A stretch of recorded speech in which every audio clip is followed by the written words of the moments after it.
Onto the Triumph Street Triple 675 with all the bodywork off, set up for the street, new for '08.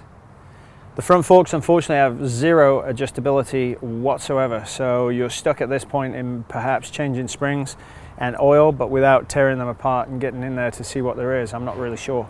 In the back, all we have is preload as adjustability, so obviously at some point, provided the forks are the same, you could put surrogate forks into this from the 675 and also a 675 shock.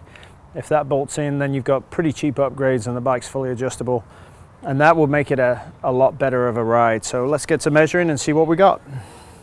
All right, with Dave on the bike at 180 pounds, we're using the end of the axle here and going to the top of the heel guard.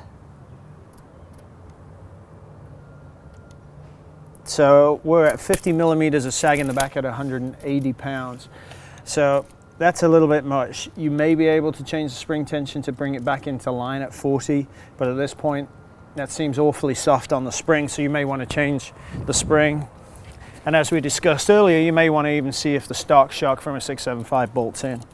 Onto the forks, well, they're extremely soft as well. So at this point, almost half the travel's gone at 180 pounds. So see if the 675 forks bolt in, the wheel's no doubt the same, and then you've got a completely adjustable bike again. Such a shame for a street bike like this, you'd think they keep the same componentry, but to get the price point where it is, we end up with these suspension components.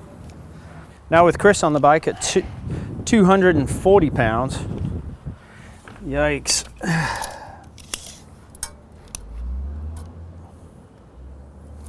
We're at 60 millimeters of sag, so if you're 220 or over, this bike is unsafe to ride in its showroom condition.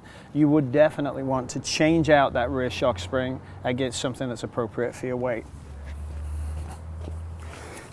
Now, as we've discussed in the past, when the back of the bike is so soft, it will extend the front forks and make a sag reading really not that appropriate. But with it, given the way the bike's sitting right now, the sag number in the front is a little bit less than Dave at 180 pounds, but the back of the bike's completely collapsed. So clearly 220 pounds plus, you have a very unsafe motorcycle off the showroom floor, so you have to make the upgrades. On to the Svelte Lisa at 140 pounds.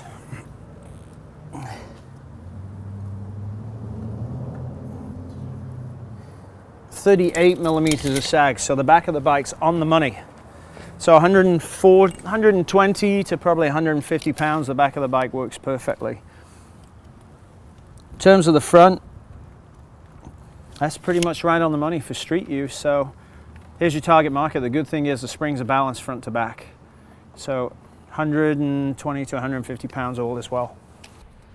We got a winner. Box it up.